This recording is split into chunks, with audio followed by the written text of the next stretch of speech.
एक बेटी ने कही ऐसी बातें कि उसके पापा को रोना ही आ गया।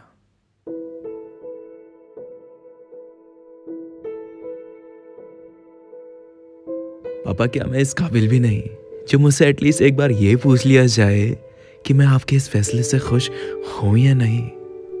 बेटियां सबसे ज्यादा करीब अपने पापा की होती हैं और बाप बेटी के इस रिश्ते में एक इतनी सी कन्वर्सेशन की भी गुंजाइश नहीं जो आप मुझसे मेरा रिश्ता तय करने से पहले ये पूछ लें कि मैं इस फैसले से खुश हूं भी या नहीं। माँ बाप बेशक ये नहीं चाहते कि उनके बच्चों के साथ कुछ भी गलत हो, पर उनकी खुशियां मैटर नहीं करती क्या? क्यों उनकी खुशियों को प्रायोरिटी नहीं दी जा सकती? क्यों बच्चों की खुशियों को हमेशा साइड में रख के और चीजों के बारे में सोचा जाता है? क्यों उन्हें बस एक बोझ समझा जाता है? बेटियों को क्यों बचपन से इतना पराया फील कराया जाता है? क्योंकि उन्हें घर छोड़ के जाना है एक दिन। इसीलिए ना बेटियों की खुशियों की कोई अहमियत है और ना ही उनके आंसुओं की। हर चीज पर बस यही बोल दिया जाता है कि शादी के बाद तो सब सही हो जाएगा। बस ये बोल दिया जाता है कि माँ बाप तो अपने बच्चों को खुश देखना चाहते हैं। अरे अगर चाहते हैं तो क्यों उनकी खुशी जहां हो, जहां से उनके दिल की डोर जुड़ी हो, वहां उन्हें रुखसत करें?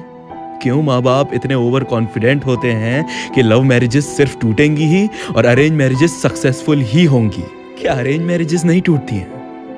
समाज के 4 सवालों से डर डर के अपने बच्चों की खुशियों को सूली पर चढ़ा देते हैं बस। मानती हूं दुनिया ज्यादा देखी है आपने हमसे, लेकिन गारंटी किसी चीज की नहीं होती इस दुनिया में, किसी रिश्ते की नहीं होती। समझ नहीं आता किस तरह की मेंटेलिटी है लोगों की। एक अनजान इंसान के साथ शादी करके पहली ही रात सुहागरात मनाना मंजूर है, लेकिन किसी ऐसे इंसान से शादी करवाना तक मंजूर नहीं जिससे दिल जुड़ा है, जिसे बरसों से जानते हैं, जिसके बिना रह नहीं सकते। अरे आपकी बच्ची जहां खुश है, आप वहां क्यों नहीं उसे खुश रहने दे सकते? क्यों आपको लगता है कि आपकी भेजी हुई जगह पर ही वो खुश रहेगी? आपकी मर्जी से शादी करी और आज ये हाल है कि मेरे और उनके बीच ना कोई अंडरस्टैंडिंग है। आए दिन पिटती हूँ, गालियां खाती हूँ, वो अलग। अब बताइए मुझे, क्या मैं आपको ब्लेम करूं इस सब के लिए? हाँ, करूं मैं ब्लेम? ब्लेम भी नहीं कर सकती। जिन खुशियों की गारंटी दी थी आपने, वो मुझे आज तक नहीं मिली, क्योंकि जिसके साथ खुश थी उससे तो दूर कर दिया, मुझे अलग कर दिया। बस इतना कहना चाहती हूँ कि माँ बाप को इतना ज्यादा ओवर कॉन्फिडेंट नहीं होना चाहिए बच्चों की जिंदगी के फैसले करते वक्त। एक बार को अगर मैं अपने प्यार में धोखा खाती तो मुझे इतना पछतावा नहीं होता और ना ही मैं किसी और को ब्लेम कर सकती होती, लेकिन इस फैसले से मुझे सिवाय पछतावे और ब्लेम्स के कुछ नहीं हो रहा।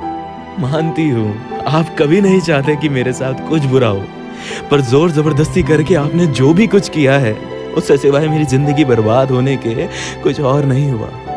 25-30 साल की लड़की इतनी भी मैच्योर नहीं होती जो उसे अपने सही गलत के बारे में पता ही ना हो, जिसे लोगों को परखने की जरा भी अकल ना हो। उसने भी दुनिया देखी है और वो भी इतनी काबिल होती है कि वो अपनी जिंदगी का फैसला खुद ले सके, लेकिन वो अपने माँ बाप का सर झुकने नहीं दे सकती, इसलिए अपने फैसलों में उनकी भी रजामंदी चाहती है और चाहती है वो भी खुश हों उसके फैसले से।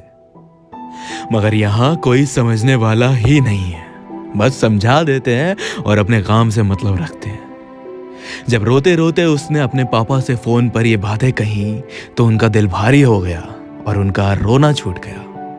उन्हें तब शायद ये एहसास हुआ कि वो कितने जिम्मेदार हैं अपनी बच्ची के दुखों के, कितने गलत थे जो उन्होंने अपनी खुशी और समाज के बारे में सोचा, जबकि सिर्फ और सिर्फ अपनी बेटी की खुशियां और रजामंदी जरूरी थी। माँ बाप को बेशक पूरा हक होता है अपने बच्चों की जिंदगी के फैसले करने का, लेकिन बच्चों को भी हक होता है कि उनकी जिंदगी के फैसले लेते वक्त उनसे बात की जाए, उनसे पूछा जाए वो खुश हैं या नहीं, और एक बार उस शख्स से भी शांत दिमाग से मिले जिससे उनके बच्चे शादी करने का फैसला कर चुके हैं। क्योंकि कमिटमेंट्स की भी वैल्यू होती है, खुशियों की भी वैल्यू होती है और फीलिंग्स की भी वैल्यू होती है। कुछ भी फर्जी नहीं होता, लोगों की जिंदगियां तबाह हो जाती हैं। बच्चे माँ बाप के लिए कॉम्प्रोमाइज करने के लिए रेडी हो जाते हैं और माँ बाप उनकी खुशियों से भी फैसले नहीं ले पाते। वाकई में बहुत दुख की बात है।